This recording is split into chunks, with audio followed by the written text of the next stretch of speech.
Oliver Twist, by Charles Dickens. Chapter 11. Treats of Mr. Fang, the police magistrate, and furnishes a slight specimen of his mode of administering justice. The offence had been committed within the district, and indeed in the immediate neighbourhood of a very notorious metropolitan police office. The crowd had only the satisfaction of accompanying Oliver through 2 or 3 streets, and down a place called Mutton Hill, when he was led beneath a low archway, and up a dirty court, into this dispensary of summary justice by the back way.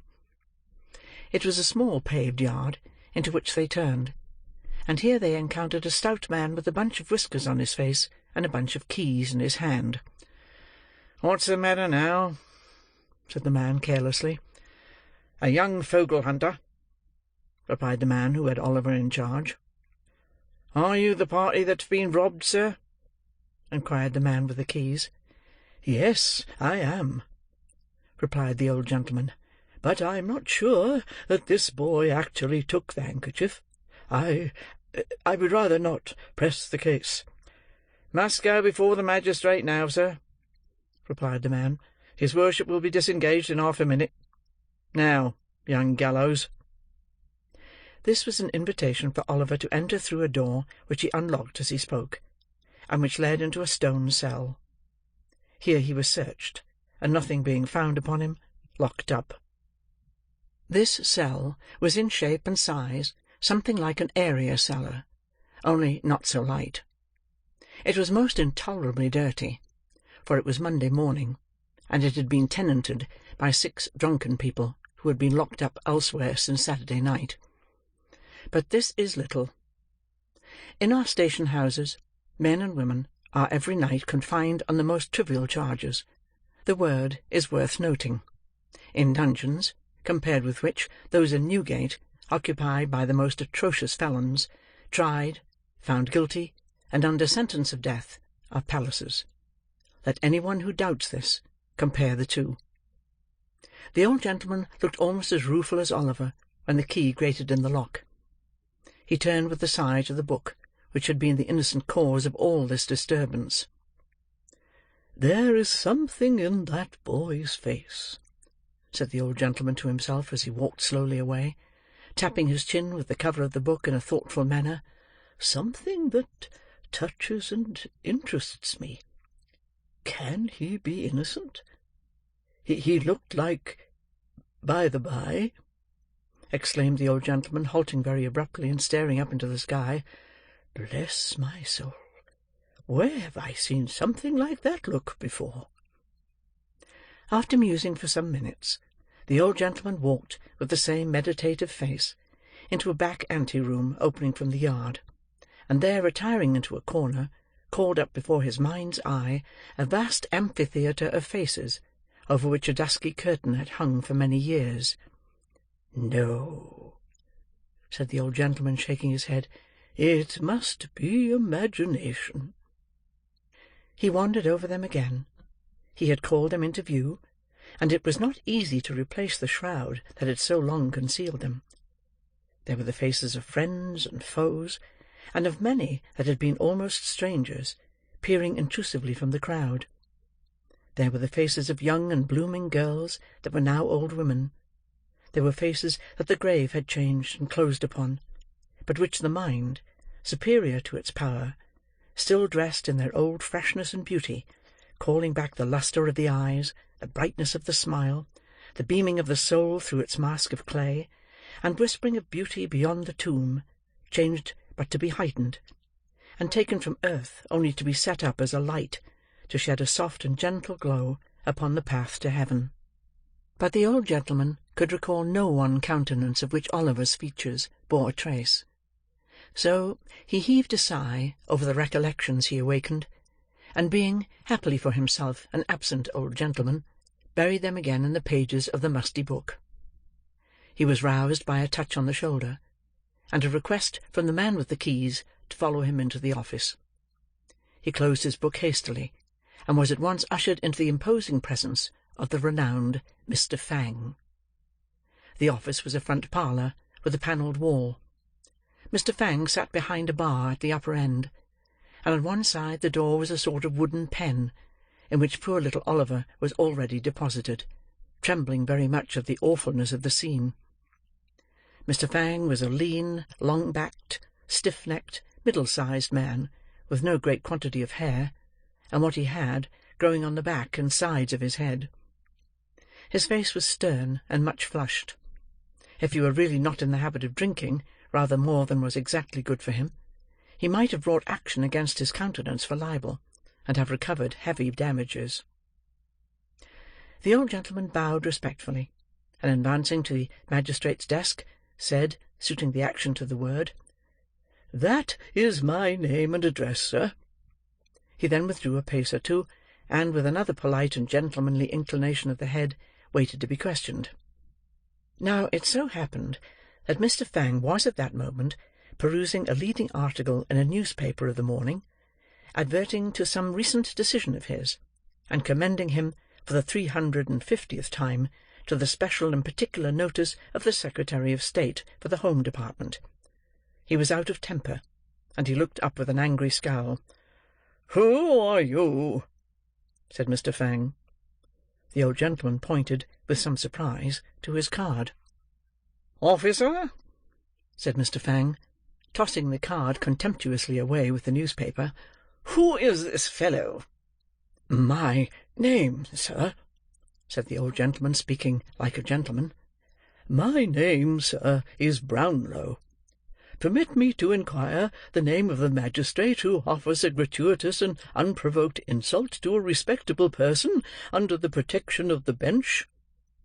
Saying this, Mr. Brownlow looked around the office, as if in search of some person who would afford him the required information. "Officer," said Mr. Fang, throwing the paper on one side, "what's this fellow charged with?" "He's not charged at all, your worship," replied the officer. "He appears against this boy, your worship." His worship knew this perfectly well, but it was a good annoyance, and a safe one. "Appears against the boy, does he?" said Mr. Fang, surveying Mr. Brownlow contemptuously from head to foot. "Swear him." "Before I'm sworn, I must beg to say one word," said Mr. Brownlow, "and that is, that I really never, without actual experience, could have believed—" "Hold your tongue, sir," said Mr. Fang peremptorily. "I will not, sir," replied the old gentleman. "Hold your tongue this instant, or I'll have you turned out of the office," said Mr. Fang. "You're an insolent, impertinent fellow. How dare you bully a magistrate?" "What!" exclaimed the old gentleman, reddening. "Swear this person," said Fang to the clerk. "I'll not hear another word. Swear him." Mr. Brownlow's indignation was greatly roused, but reflecting perhaps that he might only injure the boy by giving vent to it, he suppressed his feelings and submitted to be sworn at once. "Now," said Fang, "what's the charge against this boy? What have you got to say, sir?" "I was standing at a bookstall," Mr. Brownlow began. "Hold your tongue, sir," said Mr. Fang. "Policeman? Where's the policeman? Here, swear this policeman. Now, policeman, what is this?" The policeman, with becoming humility, related how he had taken the charge, how he had searched Oliver, and found nothing on his person, and how that was all he knew about it. "Are there any witnesses?" inquired Mr. Fang. "None, your worship," replied the policeman. Mr. Fang sat silent for some minutes, and then, turning round to the prosecutor, said in a towering passion, "Do you mean to state what your complaint against this boy is, man, or do you not? You have been sworn. Now, if you stand there, refusing to give evidence, I'll punish you for disrespect to the bench. I will by—" By what, or by whom, nobody knows, for the clerk and jailer coughed very loud, just at the right moment, and the former dropped a heavy book upon the floor, thus preventing the word from being heard, accidentally, of course. With many interruptions and repeated insults, Mr. Brownlow contrived to state his case, observing that, In the surprise of the moment, he had run after the boy, because he saw him running away; and expressing his hope that, if the magistrate should believe him, although not actually the thief, to be connected with the thieves, he would deal as leniently with him as justice would allow. "He has been hurt already," said the old gentleman in conclusion, "and I fear," he added, with great energy, looking towards the bar, "I really fear that he is ill." "Oh, yes, I dare say," said Mr. Fang with a sneer. "Come, none of your tricks here, you young vagabond. They won't do. What's your name?" Oliver tried to reply, but his tongue failed him. He was deadly pale, and the whole place seemed turning round and round.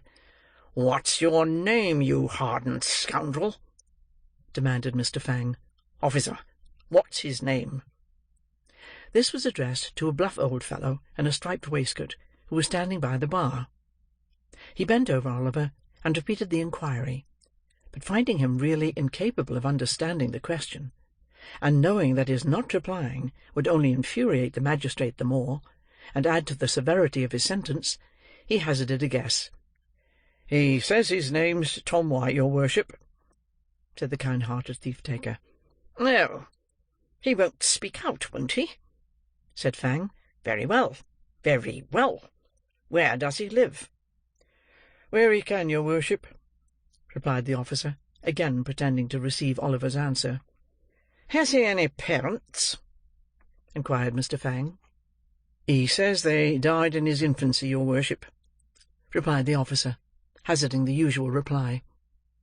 At this point of the inquiry, Oliver raised his head, and, looking round with imploring eyes, murmured a feeble prayer for a draught of water. "Stuff and nonsense!" said Mr. Fang. "Don't try to make a fool of me." "I think he really is ill, your worship," remonstrated the officer. "I know better," said Mr. Fang. "Take care of him, officer," said the old gentleman, raising his hands instinctively. "He'll fall down." "Stand away, officer," cried Fang. "Let him, if he likes." Oliver availed himself of the kind permission, and fell to the floor in a fainting fit. The men in the office looked at each other, but no one dared to stir. "I knew he was shamming," said Fang, as if this were incontestable proof of the fact. "Let him lie there. He'll soon be tired of that." "How do you propose to deal with the case, sir?" inquired the clerk in a low voice. "Summarily," replied Mr. Fang. "He stands committed for 3 months' hard labour, of course. Clear the office." The door was opened for this purpose, and a couple of men were preparing to carry the insensible boy to his cell, when an elderly man of decent but poor appearance, clad in an old suit of black, rushed hastily into the office, and advanced towards the bench. "Oh, stop! Stop! Don't take him away! For heaven's sake, stop a moment!" cried the newcomer, breathless with haste. Although the presiding genii in such an office as this exercise a summary and arbitrary power over the liberties, the good name, the character, almost the lives, of Her Majesty's subjects, especially of the poorer class, and although within such walls enough fantastic tricks are daily played to make the angels blind with weeping, they are closed to the public, save through the medium of the daily press. Footnote, or were virtually then. Mr. Fang was consequently not a little indignant to see an unbidden guest enter in such irreverent disorder. "What is this? Who is this? Turn this man out. Clear the office," cried Mr. Fang. "I will speak," cried the man. "I will not be turned out. I saw it all. I keep the bookstall. I demand to be sworn. I will not be put down. Mr. Fang, you must hear me. You must not refuse, sir." The man was right. His manner was determined, and the matter was growing rather too serious to be hushed up. "Swear the man," growled Mr. Fang with a very ill grace. "Now, man, what have you got to say?" "This," said the man. "I saw 3 boys, 2 others, and the prisoner here, loitering on the opposite side of the way, when this gentleman was reading. The robbery was committed by another boy. I saw it done, and I saw that this boy was perfectly amazed and stupefied by it." Having by this time recovered a little breath, the worthy bookstall keeper proceeded to relate, in a more coherent manner, the exact circumstances of the robbery. "Why didn't you come here before?" said Fang after a pause. "I hadn't a soul to mind the shop," replied the man. "Everybody who could have helped me had joined in the pursuit. I could get nobody till 5 minutes ago, and I've run here all the way." "The prosecutor was reading, was he?" inquired Fang after another pause. "Yes," replied the man. "The very book he has in his hand." "Oh, that book, eh?" said Fang. "Is it paid for?" "No, it is not," replied the man with a smile. "Dear me, I forgot all about it!" exclaimed the absent old gentleman innocently. "A nice person to prefer a charge against a poor boy," said Fang, with a comical effort to look humane. "I consider, sir, that you have obtained possession of that book under very suspicious and disreputable circumstances, and you may think yourself very fortunate that the owner of the property declines to prosecute. Let this be a lesson to you, my man, or the law will overtake you yet. The boy is discharged. Clear the office." "Damn me!" cried the old gentleman, bursting out with the rage he had kept down so long. "Damn me! I'll—" "Clear the office," said the magistrate. "Officers, do you hear? Clear the office." The mandate was obeyed, and the indignant Mr. Brownlow was conveyed out, with the book in one hand, and the bamboo cane in the other, in a perfect frenzy of rage and defiance. He reached the yard, and his passion vanished in a moment. Little Oliver Twist lay on his back on the pavement, with his shirt unbuttoned, and his temples bathed with water, his face a deadly white, and a cold tremble convulsing his whole frame. "Poor boy, poor boy!" said Mr. Brownlow, bending over him. "Call a coach, somebody, pray, directly." A coach was obtained, and Oliver having been carefully laid on the seat, the old gentleman got in, and sat himself on the other. "May I accompany you?" said the bookstall keeper, looking in. "Bless me, yes, my dear sir," said Mr. Brownlow quickly. "I forgot you. Dear, dear, I have this unhappy book still. Jump in. Poor fellow, there's no time to lose." The bookstall keeper got into the coach, and away they drove. Chapter 11